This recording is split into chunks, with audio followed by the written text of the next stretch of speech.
दोस्तों, ये जो वीडियो है कक्षा 10 के बच्चों के लिए बना रहे हैं।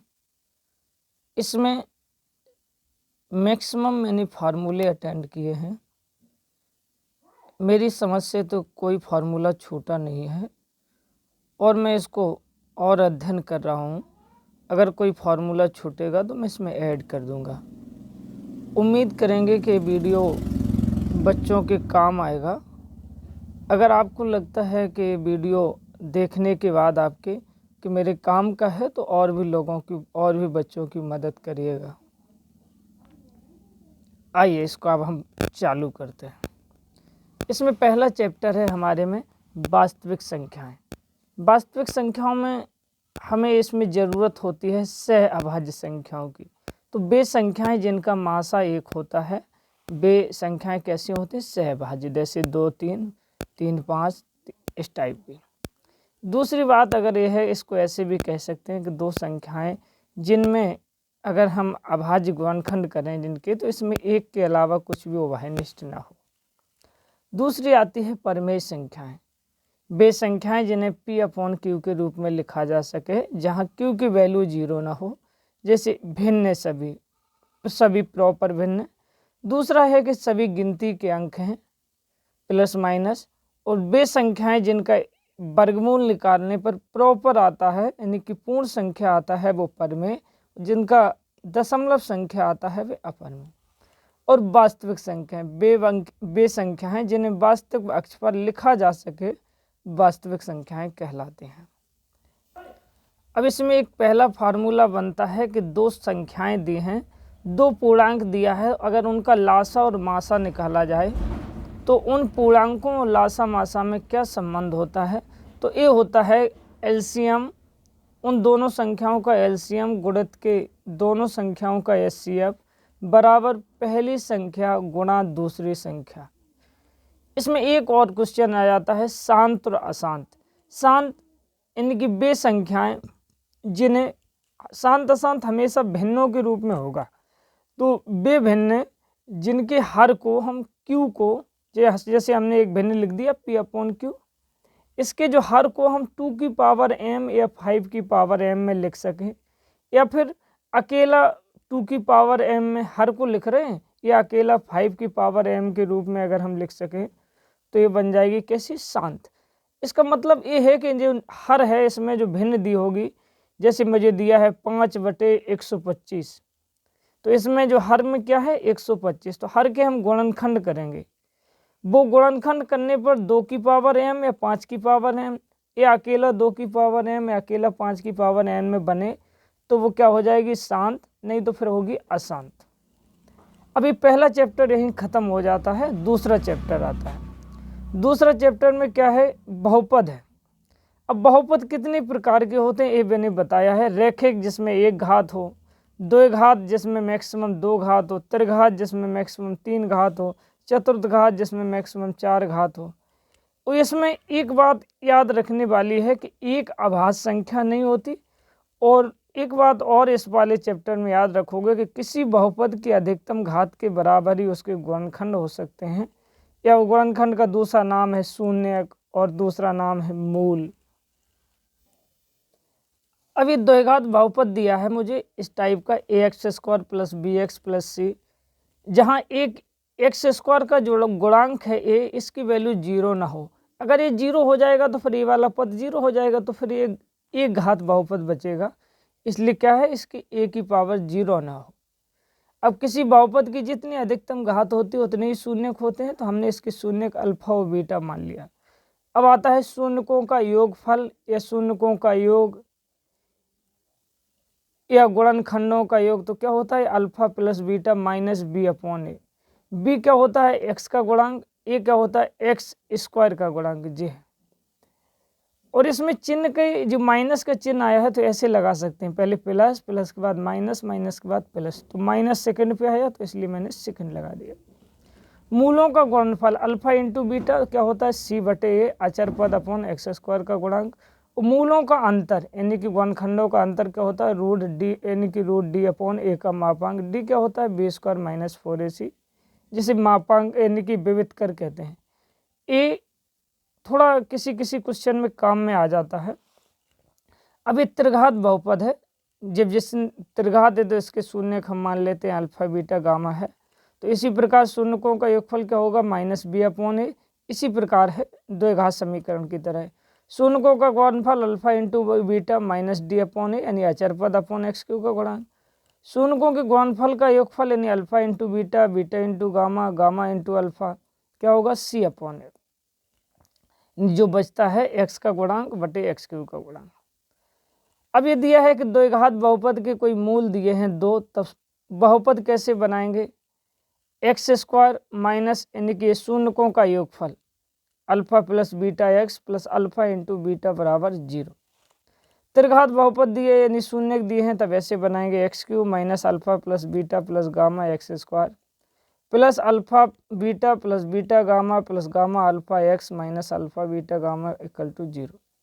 अब इसमें देखो इस चिन्ह है, चिन्ह याद करने की ऐसे कर लो, ये पहले प्लस लगाओ, प्लस के बाद माइनस, माइनस के बाद प्लस। देखो प्लस माइनस प्लस है, इसमें भी ऐसे ही प्लस, प्लस के बाद माइनस, माइनस के बाद प्लस, प्लस के बाद माइनस, अल्टरनेट चिन्ह याद रखना है। अब वही है कि द्विघात जो समीकरण है या बहुपद है उसका श्रीधर आचार्य विधि से गुणनखंड ऐसे करते हैं, -b plus minus √b² minus 4ac/2a। द्विघात समीकरण है या बहुपद है, उसके मूलों की प्रकृति पता करना है तो विविधकर से पता चलती है। विविधकर क्या होता है, b² माइनस 4ac। पहला है कि जब विविधकर यानी b² माइनस 4ac की वैल्यू 0 है तो मूल वास्तविक व बराबर होंगे। b² माइनस 4ac की वैल्यू 0 से अधिक है तो मूल वास्तविक व असमान होंगे, असमान यानी कि अलग अलग।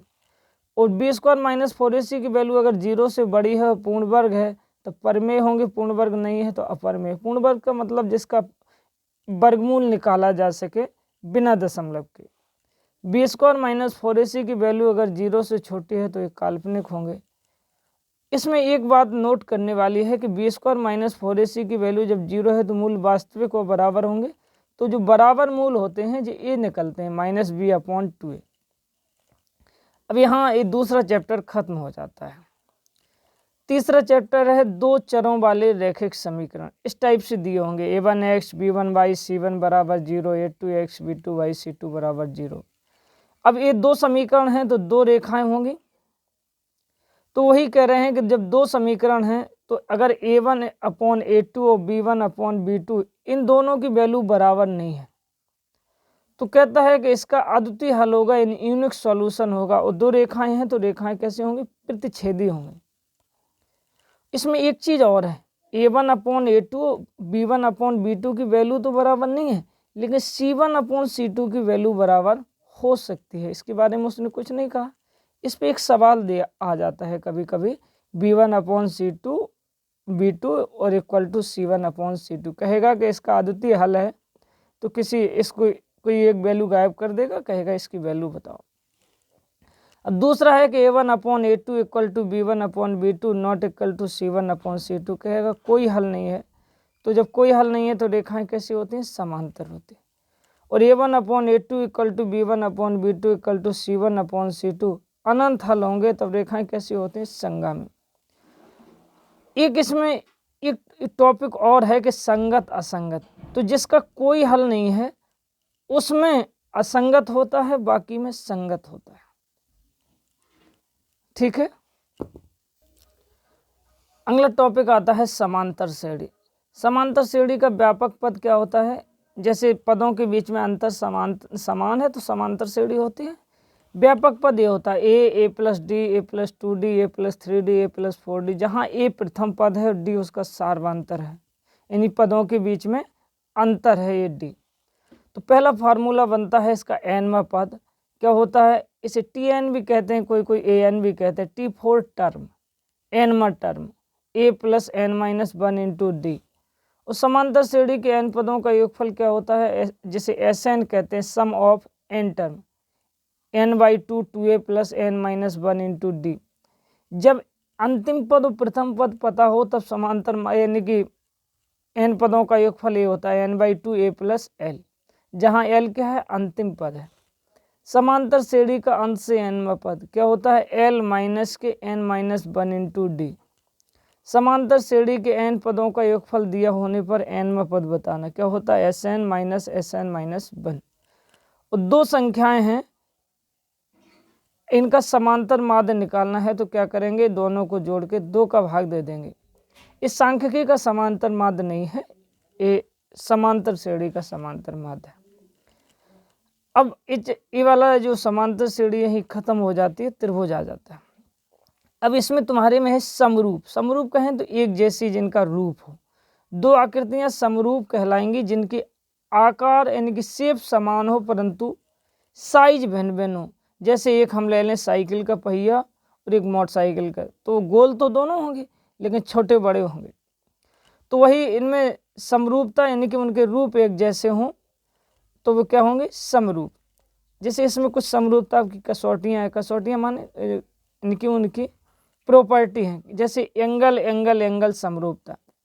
यदि किसी त्रिभुज के, जैसे मैंने ये दो त्रिभुज बनाए हैं ABC और PQR, जैसे ए कोण इसके संगत P कोण के बराबर हो, B कोण इसके संगत Q कोण के बराबर हो, C कोण इसके संगत R कोण के बराबर हो, तो हम कह देते हैं कि त्रिभुज, ये दोनों त्रिभुज समरूप हैं। समरूप कहें तो सिमिलर, सिमिलर एक जैसे। दूसरा है SSS समरूपता। SSS मतलब होता है कि कोई दो त्रिभुज हैं, उनकी संगत भुजाएं समांतर हों। जैसे दो त्रिभुज बनाए मैंने ABC और PQR, तो कह रहा है कि AB समांतर हो PQ के और BC समांतर हो QR के और AC समांतर हो PR के, तो दोनों त्रिभुज कैसे होंगे? समरूप। समरूप का ऐसा निशान लगाते हैं, ये मैंने लिखा है त्रिभुज ABC और PQR समरूप। एक और होती है समरूपता की कसौटी, बहुत महत्वपूर्ण है ये, SAS। SAS का मतलब क्या है? Side angle side. Side angle side का मतलब है कि किसी त्रिभुज की कोई दो भुजाएं उनके बीच का कोण, जैसे मैंने ए बजा ली AB और ये ACS के बीच में कोण क्या है? A। अब ए वाला त्रिभुज लिया PQ और PR, इसके बीच में कोण क्या है? P। अगर कोई दो भुजाएं उनके बीच का कोण बराबर है तो त्रिभुज समरूप होते हैं। इस सर्वांग समता की कसौटी में भी है ये। और तीसरा और है एंगल एंगल समरूपता। एंगल एंगल समरूपता का मतलब यह है सॉरी कि कोई दो त्रिभुज समरूप कहलाएंगे यदि उनके संगत कोई संगत दो कोण बराबर हो। जैसे ये कोण बराबर है P के और B कोण बराबर है कोण Q के, तो दोनों त्रिभुज समरूप कहलाएंगे। कैसे? अगर मान लेते हैं ये वाला 30 है तो ये भी 30 होगा, मान लेते हैं, और ये 60 है तो ये भी 60, तो 60 और 30 90, तो फिर ये कितना बचा? 90। ये भी कितना बचा? 90। तो एंगल एंगल समरूपता से हम कह देंगे कि ये त्रिभुज समरूप है। लेकिन ये बहुत काम की है। अभी सर्वांग समता सिलेबस में नहीं है, लेकिन सर्वांग समता क्या होता है? सर्वांग समता का यूज भी हम सिमिलरिटी में कर सकते हैं, समरूपता में कर सकते हैं। दो आकृतियां सर्वांग सम कहलाएंगी यदि उनके शेप और साइज दोनों बराबर। शेप माने आकृति और साइज माने आकार। अगर उनके आकार और शेप आकृति दोनों एक जैसी हैं तो दोनों क्या कहलाएंगी? सर्वांग सम। ये भी एक नज़र में देख लो, मैंने एक ही बार में लिख दिया है। SSS सर्वांग समता। SSS का मतलब है किसी दो त्रिभुज हैं, उनकी संगत भुजाएं बराबर हों। जैसे ए वाली भुजा इस भुजा के बराबर हो, ए वाली भुजा इस भुजा के बराबर हो, ए वाली भुजा इस भुजा के बराबर, तो दोनों त्रिभुज क्या कहलाएंगे? सर्वांग सम। एक है साइड एंगल साइड। इस समरूपता में भी थी, यानी कि कोई दो भुजाएं उनके बीच का कोण, जैसे ये भुजा और ये भुजा इनके बीच का कोण, ये भुजा इनके बीच के कोण अगर बराबर है, यानी कि संगत भुजाएं और उनके बीच के कोण अगर बराबर हैं तो त्रिभुज सर्वांग सम होंगे। एक और है angle side angle. Angle side angle मतलब कोई एक भुजा उस पर बनने वाले कोण और उसके संगत दूसरे त्रिभुज की एक भुजा उस पर बनने वाले कोण अगर बराबर हैं त्रिभुज सर्वांग सम होंगे। एक और है एंगल एंगल साइड, इसी का दूसरा रूप है। एंगल एंगल साइड मतलब ए कोण और इसकी भुजा, देखो इसमें ए कोण इसके ये भुजा अगर बराबर है तब भी त्रिभुज सर्वांग सम होंगे। RHS सर्वांग समता। RHS मतलब राइट एंगल हाइपोटेनियस साइड। कोई दो समकोण त्रिभुज सर्वांग सम होंगे यदि 90 डिग्री के सामने वाला जो कण है वो उनके सम्मुख बराबर हो और कोई भुजा बराबर हो, यानी कि कण उनके बराबर हो और एक भुजा बराबर हो, तो त्रिभुज कैसे होंगे? सर्वांग सम होंगे। अब एक महत्वपूर्ण थ्योरम है, थेल्स थ्योरम भी कहते हैं, जिसे समानुपातिक थ्योरम भी कहते हैं। कहते हैं कि कोई किसी त्रिभुज में किसी भुजा के समांतर खींची गई रेखा अन्य दो भुजाओं को समानुपात में बांटती है। ये थ्योरम लिखिए।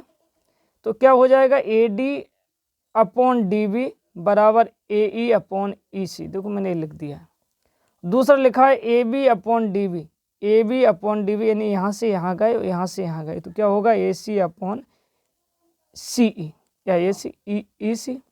तीसरा है AB/AD, AB/AD यानी कि पूरी ले रहे इतनी ले रहे, तो AC/AE। और अंतिम जो प्रॉपर्टी है AD/D यानी इधर और इधर, तो क्या हो जाएगी AB/BC। ये बहुत महत्वपूर्ण है याद, इसका यूज बहुत है। अभी त्रिकोणमिति चालू हो जाती है। त्रिकोणमिति में जैसे कोई त्रिभुज है, अब इसमें हमें बच्चों को एक कन्फ्यूजन हो जाती है कि अगर हम इसको एंगल मानते हैं और एंगल हम चेंज करने पर लंब आधार बदल जाते हैं। बच्चे एंगल चेंज कर देंगे, लंब आधार नहीं बदलते हैं। तो 90 डिग्री के सामने वाला हमेशा कर्ण होता है, 90 डिग्री के सामने वाला हमेशा कर्ण होगा।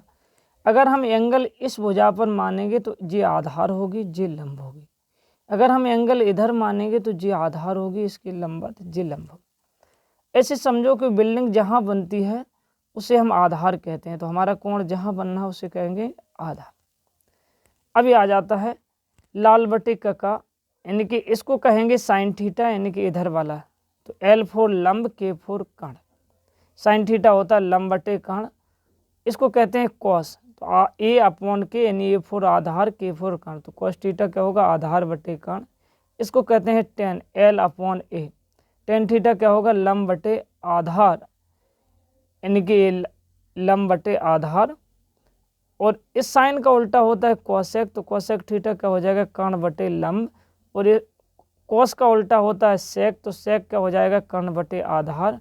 और टेन का उल्टा होता है कोट, तो कोट का हो जाएगा आधार बटे लंब। ये मैंने सारे लिख दिए हैं यहाँ। अब ये इसमें जो महत्वपूर्ण हैं, जो मेन पॉइंट हैं, उनको भी देख लो।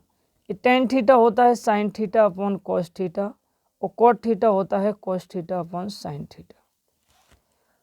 और इसमें और है कि sine square theta plus cos square theta, इसकी वैल्यू 1 होती है।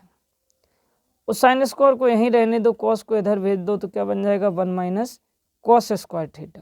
और कोस को यहीं रहने दो, साइन को इधर भेज दो, तो क्या बन जाता है 1 माइनस साइन स्क्वायर थीटा। इसको याद करना है, इससे बनाना सीख लेना है। एक होता है 1 प्लस टेन स्क्वायर थीटा बराबर सेक स्क्वायर थीटा। तो टेन स्क्वायर थीटा को यहीं रहने दोगे तो 1 को इधर भेज दोगे, सेक स्क्वायर थीटा माइनस 1। 1 को यहीं रहने दो, टेन को इधर भेज दो, तो sec square theta minus tan square theta बराबर 1। तो इसे याद करना है, इसे बनाना सीखना है। तो 1 प्लस कॉट स्क्वायर थीटा बराबर कोसेक स्क्वायर थीटा, इसे याद करना है, इन दोनों को बनाना सीख लेना। ये मैंने थोड़े और काम की तुम्हारी चीज़ें हैं वो भी डाल दी हैं। साइन 2 थीटा क्या होता है 2 sine theta into cos theta. Ten के पद में साइन 2 थीटा का formula 2 tan theta upon 1 plus ten square theta. इन्हें और पढ़ लेना ना, बाकी मैं पढ़ नहीं रहा हूँ, तो मैंने देख लेना। इसको और देखो, इसको बच्चों को बड़ा दिक्कत होती है, थोड़ा यूज है इसका, बाकी इसमें मुझे नहीं लगता कोई ज़्यादा काम का है, इसका यूज है। इसमें बच्चे निकालने में बहुत फंस जाते हैं। अब इसमें क्या होता है, ये चतुर्थांश है, इसका यूज है। एक इसको ऐसे हम डिवाइड करते हैं, 4 चतुर्थांश है, प्रथम द्वितीय तृतीय चतुर्थ। ASTC, ए का मतलब ऑल पॉजिटिव, एस का मतलब साइन कोसेक को छोड़कर बाकी सभी नेगेटिव, टी का मतलब टेन को कॉट को छोड़कर बाकी सभी नेगेटिव, सी का मतलब कॉस और सेक को छोड़कर बाकी सभी नेगेटिव। यानी प्रथम चतुर्थांश में सभी पॉजिटिव, द्वितीय में साइन और कॉस को छोड़कर बाकी सभी नेगेटिव, तृतीय में टेन और कॉट को छोड़कर बाकी सभी नेगेटिव, और चतुर्थ में कॉस और सेक को छोड़कर बाकी सभी नेगेटिव। अब क्या करते हैं कि जब तक साइन 90 माइनस थीटा रहेगा तब तक तो इसी के अंदर रहेगा। जैसे ही साइन 90 प्लस थीटा पहुंच जाएगा, ये द्वितीय में पहुंच जाएगा।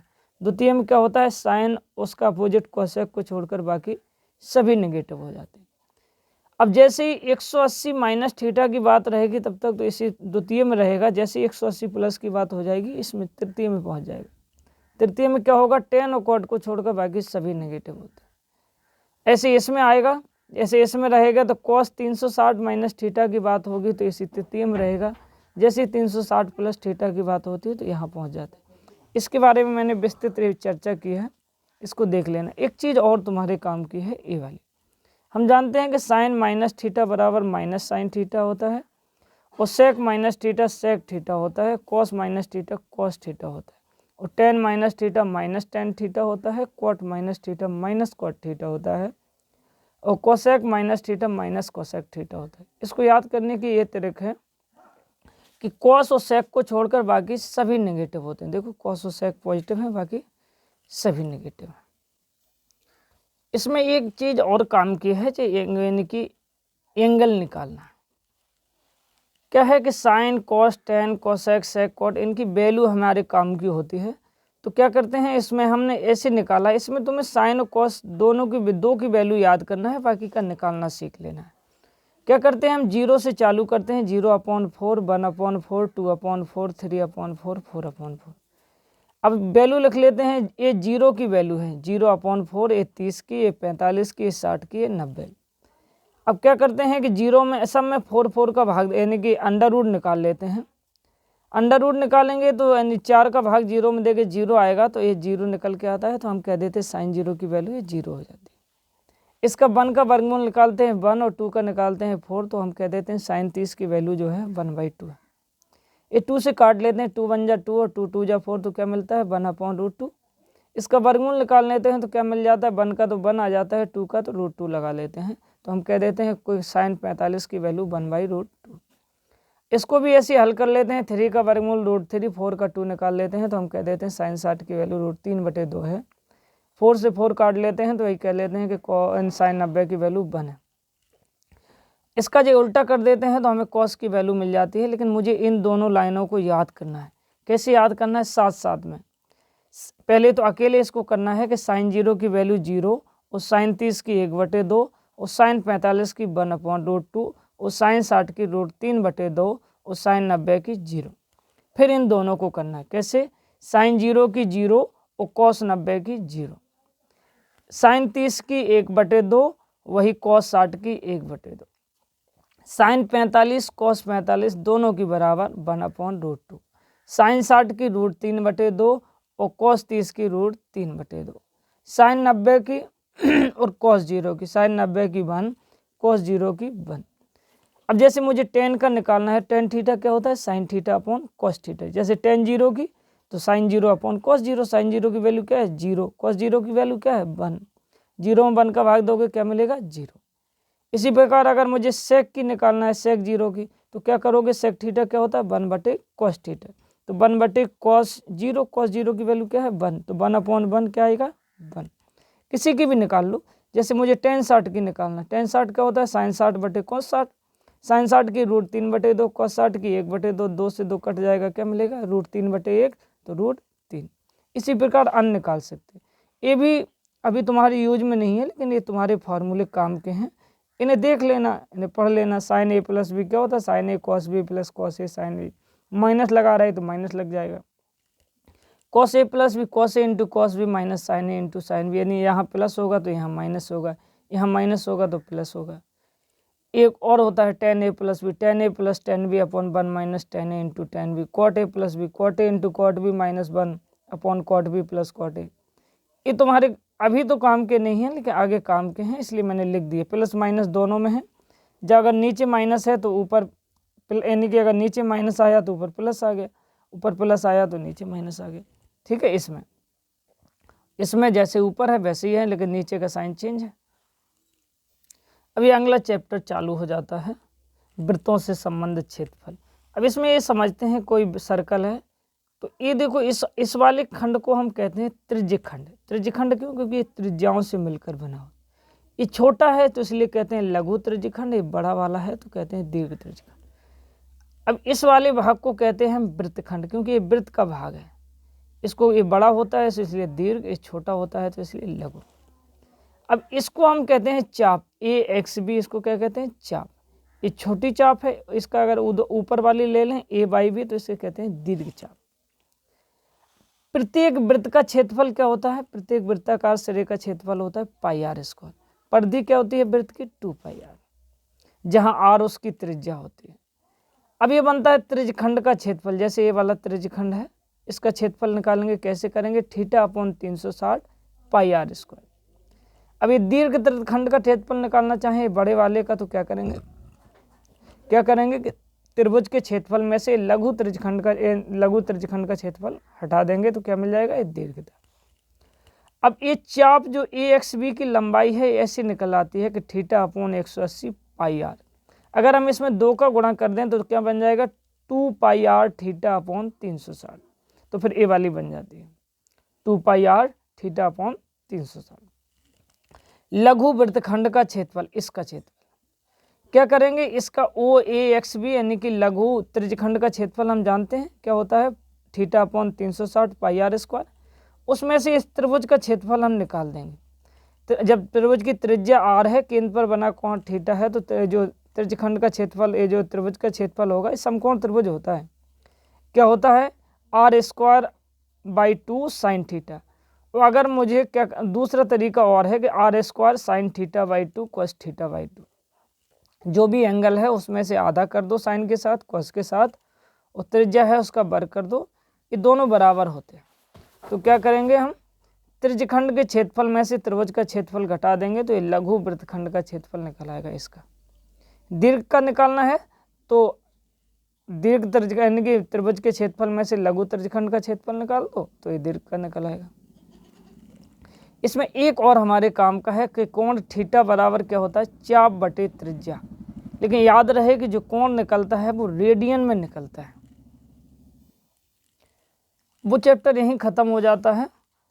अब ये आ जाता है पृष्ठीय क्षेत्रफल एवं आयतन। जैसे घन होता है, घन में क्या होता है, जो डाइस होता है, इसमें लंबाई चौड़ाई ऊंचाई सभी बराबर होते हैं, तो आयतन क्या होता है, भुजा का क्यूब। विकर्ण होता है भुजा रूट 3। पृष्ठीय क्षेत्रफल होता है 4 गुणित भुजा स्क्वायर। संपूर्ण पृष्ठीय क्षेत्रफल होता है 6 गुणित भुजा स्क्वायर। पृष्ठीय क्षेत्रफल कहें तो चारों दीवारों का क्षेत्रफल, संपूर्ण पृष्ठ कहें तो चारों दीवारों का क्षेत्रफल, और आधार का क्षेत्रफल और उसकी ऊंचाई सभी मिला के। घनाभ क्या होता है, घनाभ जिसमें लंबाई अलग हो, चौड़ाई अलग हो, ऊंचाई अलग हो, जैसे कमरा टाइप का। इसकी लंबाई को हम L कह रहे हैं, चौड़ाई को B, ऊंचाई को H, तो आयतन क्या बनेगा, L into b into h. आयतन को हमेशा घन इकाई में नापते हैं। विकर्ण क्या होगा, अंडर रूट L का स्क्वायर प्लस B का स्क्वायर प्लस H का स्क्वायर, जहाँ L B H क्या है, L का लंबाई, B चौड़ाई, H ऊंचाई। और पृष्ठीय क्षेत्रफल यानी कि वही चारों दीवारों का क्षेत्रफल क्या होगा, 2L plus b into H. और संपूर्ण पृष्ठीय क्षेत्रफल होगा 2L into b plus b into H plus h into l. याद रहे कि क्षेत्रफल हमेशा वर्ग इकाई में नापते हैं, विकर्ण इकाई में, और आयतन हमेशा घन इकाई में। इसी प्रकार बेलन है, बेलन की त्रिज्या r है, जब ऊंचाई h है तो बेलन का आयतन होता है पाई आर स्क्वायर h।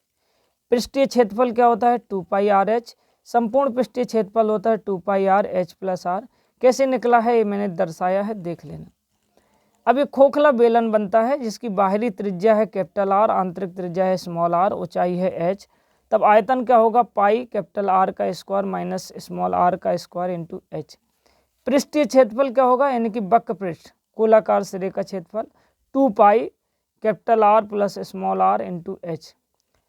संपूर्ण पृष्ठीय क्षेत्रफल ये मैंने निकाल के बताया है कैसे होता है, 2 pi capital are plus small are into H plus R minus small R. संपूर्ण बाह्य पृष्ठीय क्षेत्रफल यानी कि बाहर वाला, 2 pi R H plus 2 pi capital R का स्क्वायर माइनस स्मॉल आर का स्क्वायर। जैसे खोखले बेलन का आयतन है तो इसमें जो होता है, इसमें कितना मटेरियल लगा है उसका आयतन निकलता है।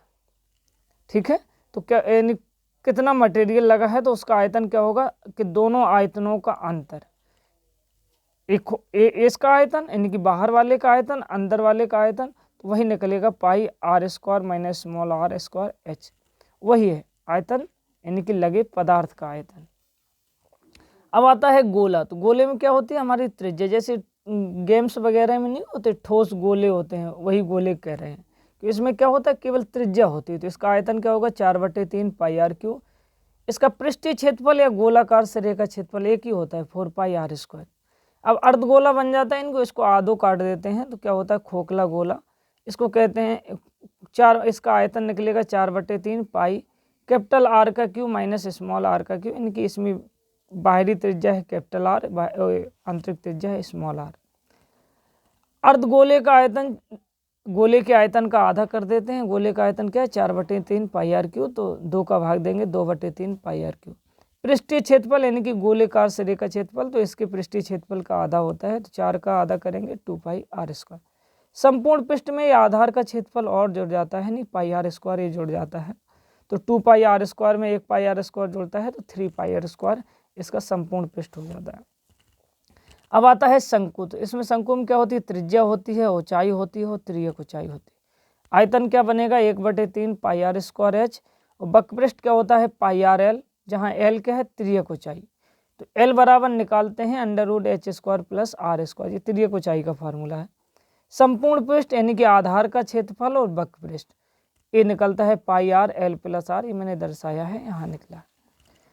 अब ये अगला चैप्टर आता है, ये चैप्टर यहीं खत्म हो जाता है सांख्यिकी। इसमें समांतर माध्य आता है, जो कुछ पद दिए होते हैं, अब जैसे 1 2 3 4 5 6 7 8 9 10 इस टाइप के, तो हम क्या करते हैं सभी को जोड़ देते हैं, जितने पद हैं उनकी संख्या से भाग दे देते हैं, तो समांतर माध्य क्या निकलता है पदों का योग बटे पदों की संख्या। और दूसरा और है, जैसे पद दिए हैं और उनकी बारंबारता, जैसे 0 से 10 के बीच में पद आए हैं 5, 10 से 20 के बीच में पद आए हैं 7, और 20 से 30 के बीच में पद आए हैं 2, तो वही है। तो इसका जो यानी कि वर्गीकृत आंकड़ा, इसे कहते हैं अवर्गीकृत, इसे कहते हैं वर्गीकृत। तो वर्गीकृत आंकड़ों का समांतर माध्य क्या होता है summation F I into x I upon summation F I. F I क्या है बारंबारताएं, यानी कि जो बारंबारताएं हैं वो है। एक्स आई क्या है जो वर्ग अंतराल है उसका बीच का पद है। इसे प्रत्यक्ष विधि से समांतर माध्य कहते हैं। कल्पित माध्य विधि यानी कि उसमें से किसी को हम कल्पना कर लेते हैं, ये फार्मूला बनता है A plus summation F I into D I upon summation F I, जहाँ डी क्या है X I minus A, H वो इंटू एच और रहता है। एच क्या होता है वर्गमाप यानी वर्ग अंतराल इंटरवल ऑफ वर्गमाप की माप यानी ऊपरी सीमा माइनस निचली सीमा, वो ये क्या है कल्पित माध्य है। बस थोड़ा और है, ये पद विचलन विधि और रहती। समांतर माध्य क्या होता है ए प्लस के summation F I into U I upon summation F I into H. U I क्या आती है एक्स आई माइनस के ए अपॉन एच, जहाँ डी था एक्स आई माइनस ए, उसमें एच का भाग और लग जाता है तो क्या बन जाता है यू आई। अब बहुलक आता है, बहुलक क्या होता है जिसकी ज़्यादा बार, जैसे 1 2 3 4 1 2 3 1 2 1 2 5 1 7 9 1 10 12 15, तो जिसकी सबसे ज़्यादा संख्या आए वो होता है बहुलक। जैसे 1 की सबसे ज़्यादा आए तो हो जाएगा बहुलक।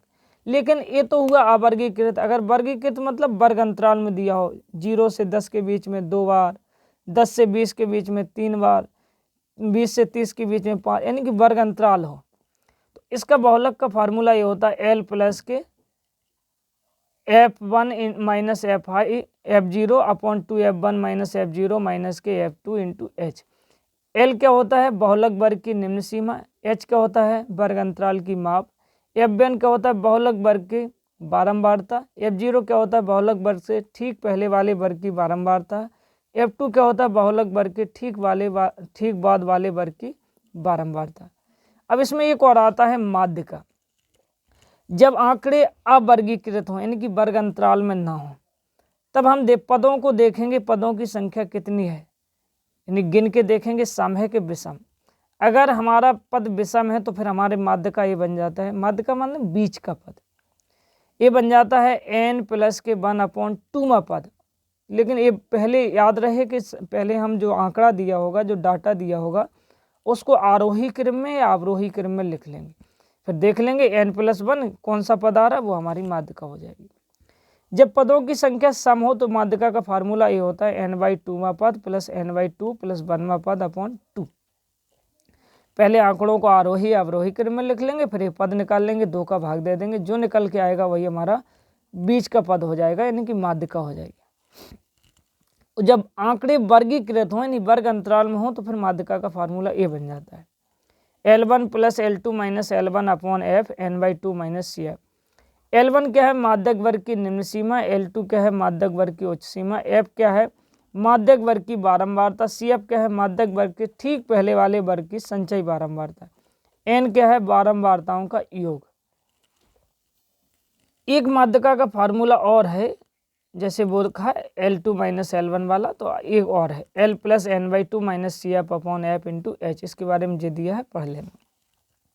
एक क्वेश्चन और बनता है माध्य माध्यका और बहुलक में संबंध।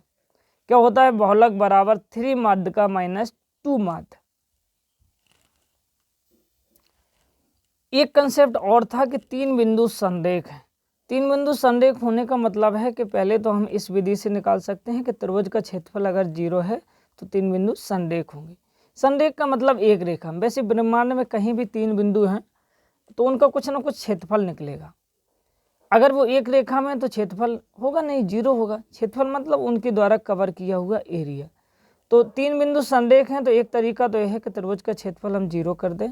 दूसरा तरीका यह है कि A से B के बीच की दूरी निकालें, B से C के बीच की दूरी निकालें और दोनों को जोड़ दें और A से C के बीच की दूरी निकालें। अगर ये दूरी बराबर है तो हम कह देंगे संरेख। दोस्तों, उम्मीद करते हैं कि ये वीडियो आपको पसंद आएगा। अगर पसंद आए तो अपने और साथियों की मदद कीजिएगा और इसमें जो कमियां अगर रह गई होंगी उनको हम सुधार के फिर वीडियो बना देंगे। Thank you.